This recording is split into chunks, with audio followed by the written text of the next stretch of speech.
जब भी बहन जी ने मुझे उधर प्रभारी लगाया था तो मैंने सोचा कि इसका तो 6 महीने में चुनाव होगा, मुझे क्यों ना इसकी तैयारी करनी चाहिए।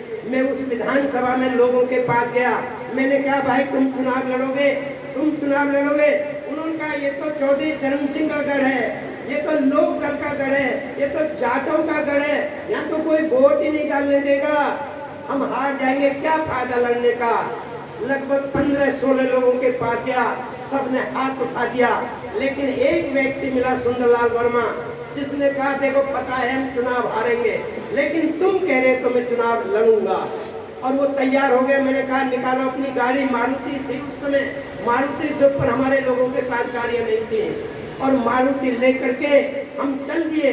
हमने 8 दिन में पूरी बाउंड्री का सर्वे किया, पूरा जो है गांव-गांव में गए, किस किस जाति के वोट हैं, किस किस गांव का कौन किस जाति का प्रधान है, पूरा सर्वे करा करके हमने हर समाज की लिस्ट बनाई और उसी समाज के लोगों को उन गांव में भेजा।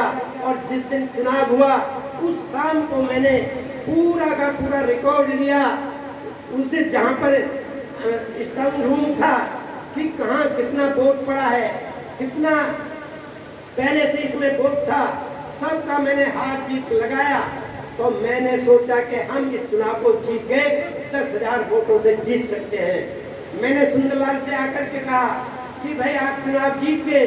उसने कहा क्यों मजाक उड़ा रहे हो, वैसे बहुत सारे लोग कह रहे क्यों बर्बाद हो गए। मैंने नहीं, आप जीत गए, लोकदल के ऑफिस पे तो लड्डू बट रहे हैं। मैंने कहा तुम चुनाव जीत गए। जब चुनाव की काउंटिंग हुई तो हम 6 राउंड तक हारते चले गए और 10,000 से पीछे हो गए। सारे साथी बोले अब क्यों बैठे हो, क्यों बेइज्जती करा रहे हो, चलो घर को। मैंने कहा घबराओ मत, हम चुनाव जीतेंगे।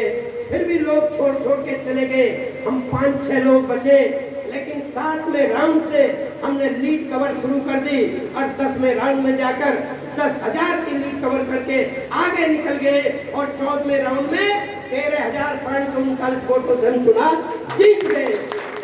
उसी का उदाहरण हम यहाँ पेश करेंगे, चाहे कटेरी है चाहे मिल्कीपुर है, हम पूरी मेहनत ईमानदारी के साथ करके और उन दोनों चुनावों को हम जीत के दिखाएंगे। धन्यवाद। जय भीम, जय भारत।